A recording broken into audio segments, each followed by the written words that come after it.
اب ہم یہ چاہتے ہیں کہ مغربی تہذیب یعنی ویسٹرن سویلائزیشن یہ کیا چیز ہے، کس کو ویسٹرن سویلائزیشن کہتے ہیں، اس کا مطلب کیا ہے، اس کا مفہوم کیا ہے، اسی طریقے سے ویسٹرن سویلائزیشن کے چیلنجز کیا کیا چیلنجز ہمارے سامنے ہیں جی۔ اور اس کے ساتھ ساتھ یہ بھی بتائیے گا کہ الحاد یعنی کہ ایتھیسزم اور ویسٹرن سویلائزیشن ان دونوں میں آپس میں کیا تعلق ہے، ہم کیوں آج الحاد کو بھی اور ویسٹرن سویلائزیشن کو دونوں کو ایک ساتھ ڈسکس کرنا چاہتے ہیں جی۔ جی یہ بہت اچھا سوال ہے، اور یہاں پر جو مغربی تہذیب کا سوال آیا، اب کسی کو اس پر اعتراض ہو سکتا ہے کہ بات الحاد کی چل رہی ہے اور یہ سوال مغربی تہذیب کا کیسے آ گیا۔ تو جب آپ گہرائی میں جائیں گے الحاد کی تو آپ کو معلوم ہوگا کہ الحاد کی جو بنیاد رکھی ہوئی ہے وہ مغربی تہذیب پر رکھی ہوئی ہے۔ مغربی تہذیب کا مطلب یہ ہے کہ جو ویسٹ سے ہمارے پاس افکار و نظریات آئے ہیں، یعنی مذہب بیزاری کے، ان کو اپنانا، جو ابھی میں نے آپ کے سامنے ذکر کیا تھا کہ جتنے بھی ازم ہیں یہ سب کے سب مغربی تہذیب کی دین ہیں۔ یہ مغربی تہذیب کہاں سے شروع ہوئی ہے دیکھیے، اور اس وقت ہمارے سامنے اس کے کیا چیلنجز ہیں۔ سب سے بڑا چیلنج ہمارے سامنے مغربی تہذیب کا، ویسٹرن سویلائزیشن کا اسباب علم ہے، یعنی کس چیز سے ہم علم حاصل کریں گے، اس کے ذرائع کیا ہیں، جس کو ایپسٹمولوجی کہا جاتا ہے۔ تو اس کو مغربی تہذیب نے صرف دو چیزوں کے اندر محدود کر دیا۔ ایک چیز ہے آبزرویشن، یعنی کسی چیز کا مشاہدہ کرنا، ایک ہے ایکسپیرینس، یعنی کسی چیز کا تجربہ کرنا۔ تو اگر ہم کسی چیز کا مشاہدہ کر رہے ہیں، تجربہ کر رہے ہیں، تو سمجھا جائے گا کہ اس چیز کا وجود ہے، اور اگر کوئی چیز ہمارے مشاہدے میں نہیں آ رہی ہے، اس کا تجربہ ہم نہیں کر رہے ہیں، تو سمجھا جائے گا وہ چیز موجود نہیں ہے۔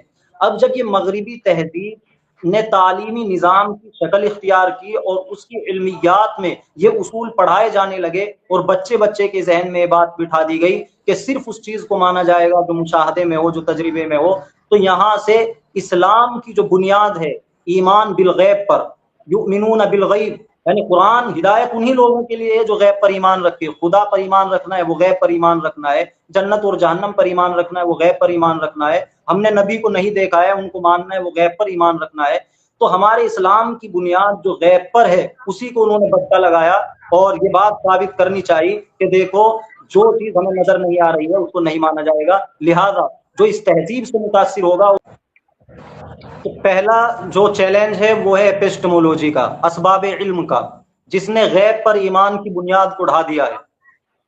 اس کے بعد دوسرا چیلنج ہے نظام تعلیم کا۔ اب اس نظام تعلیم کے اندر جو کچھ بھی پڑھایا جا رہا ہے اس تمام کی بنیاد مادیت پرستی پر ہے، یعنی جو چیز ہمیں نظر آ رہی ہے صرف اسی پر عمل کرنا ہے، اور چاہے آپ کا یہ سیکولرزم ہو، اسی طرح آپ کا ہیومنزم ہو، یعنی انسانیت پرستی، خدا سے اوپر انسان کو رکھنا، اپنے اچھے برے کا فیصلہ انسان خود کرے گا، کیا اخلاق اچھے ہیں کیا برے ہیں یہ انسان فیصلہ کرے گا، شریعت فیصلہ نہیں کرے گی، خدا کا بنایا ہوا قانون یہاں پر نہیں چلے گا۔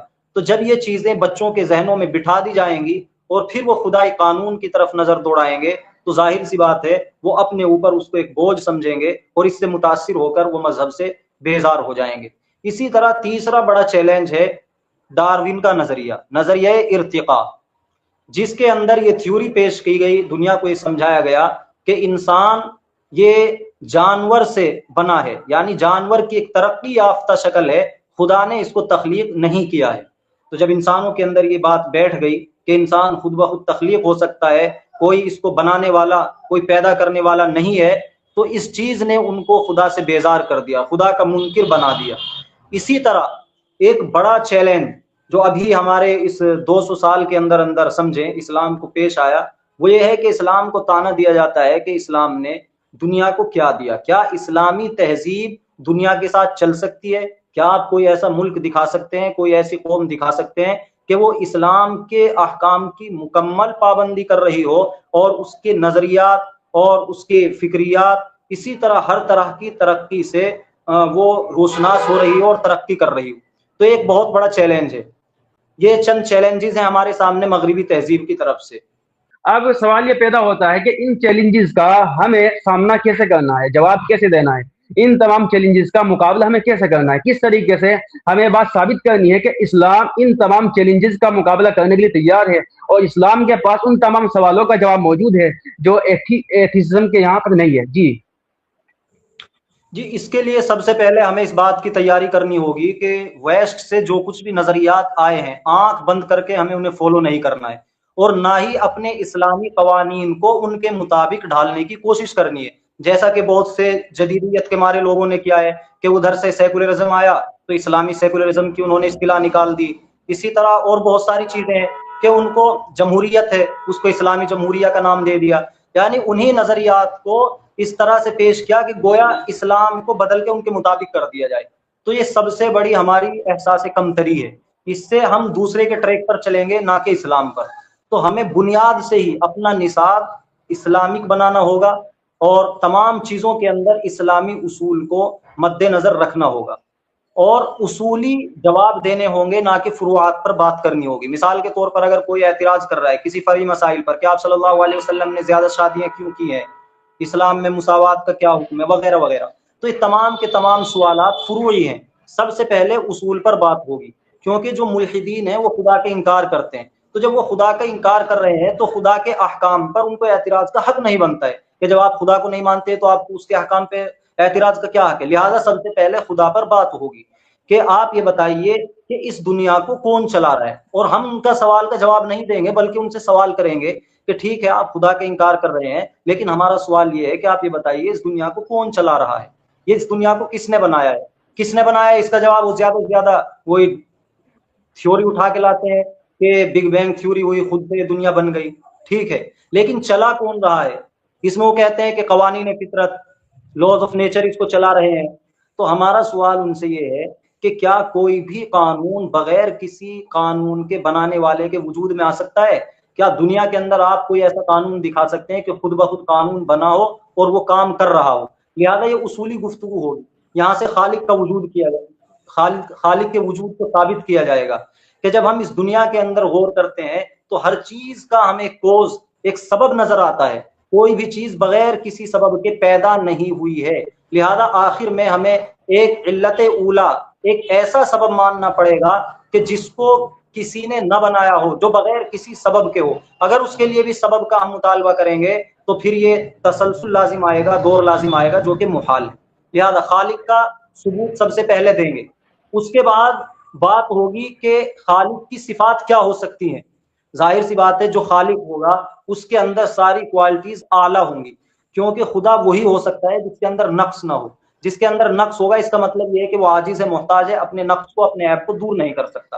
لہذا اگر وہ رحیم ہوگا تو اعلیٰ درجے کا ہوگا۔ اسی طرح وہ حکیم ہوگا، یعنی اس کا کوئی کام حکمت سے خالی نہیں ہوگا۔ دنیا کے اندر بھی عقل مند انسان کوئی کام ایسے ہی نہیں کرتا بیکار۔ لہذا خالق حکیم بھی ہوگا۔ جب وہ حکیم ہوگا تو اب سوال پیدا ہوگا کہ اس نے دنیا کو کیوں بنایا؟ اب بیکار تو دنیا کو نہیں بنا سکتا کیونکہ وہ حکیم ہے، حکیم ہونا اس کا ہم ثابت کر چکے ہیں، تو پھر کیوں بنایا؟ ہم ان تمام کائنات کی چیزوں میں غور کریں گے تو غور کرنے سے معلوم ہوتا ہے کہ تمام کی تمام چیزیں انسان کے فائدے کے لیے بنائی گئی، کیونکہ اگر ہوا ختم ہو جائے، پانی ختم ہو جائے تو انسان کی زندگی پر فرق پڑتا ہے۔ یہ چاند، سورج تمام کے تمام انسان کے فائدے کے لیے ہے۔ پتہ چلا یہ انسان کے خادم ہے، اب سوال ہوگا تو انسان کیوں بنایا گیا؟ انسان تو ان کے فائدے کے لیے نہیں ہے، انسان مر جائے تو ان پر کوئی فرق نہیں پڑتا۔ تو جب انسان مخدوم ہے، ان سے اشرف ہے، اعلیٰ ہے، تو اس کا مقصد بھی اعلیٰ ہونا چاہیے، اور کسی چیز کا سب سے اعلیٰ مقصد یہ ہو سکتا ہے کہ وہ اپنے بنانے والے کا احسان مانے، اپنے بنانے والے کی اطاعت کرے۔ اب سوال پیدا ہوگا کہ اطاعت کیسے کرے؟ اس کے لیے ضرورت پڑے گی کہ خالق اپنا پیغام بھیجے۔ اگر خالق اپنا پیغام نہ بھیجے اور اطاعت کا مطالبہ کرے تو پھر اس صورت میں لازم آئے گا کہ ایسی تکلیف دی جا رہی ہے جس کو مکلف نہیں ہے۔ حالانکہ قرآن میں ہے کہ لا یکلف اللہ نفسا الا وسعها۔ اسی طرح جو میں نے بتایا کہ تمام چیزیں انسانوں کے لیے بنائی گئی، قرآن میں موجود ہے، سخر لکم ما فی السماوات وما فی الارض جميعا منہ۔ انسان کو اطاعت کے لیے بنایا گیا، خود قرآن میں موجود ہے، وما خلقت الجن والانس الا لیعبدون۔ تو اب یہاں سے وحی کا ثبوت ہو جائے گا کہ وحی آنی چاہیے۔ پھر وحی کا دو طریقے ہو سکتے ہیں، یا تو انسان کے ذہن میں وہیں سے بات ڈال دی جاتی، یا یہ ہے کہ جب وہ دنیا میں آ گیا پھر نبیوں کے ذریعے بات پہنچائی جائے۔ تو اللہ تعالیٰ نے دونوں طریقے اختیار کیے۔ عہد الست میں وہاں بھی دماغ میں بات ڈال دی اور پھر انبیاء کے ذریعے بھی اپنے پیغام کو پہنچا دیا۔ تو اب خالق کا ثبوت ہو گیا، وحی کا ثبوت ہو گیا،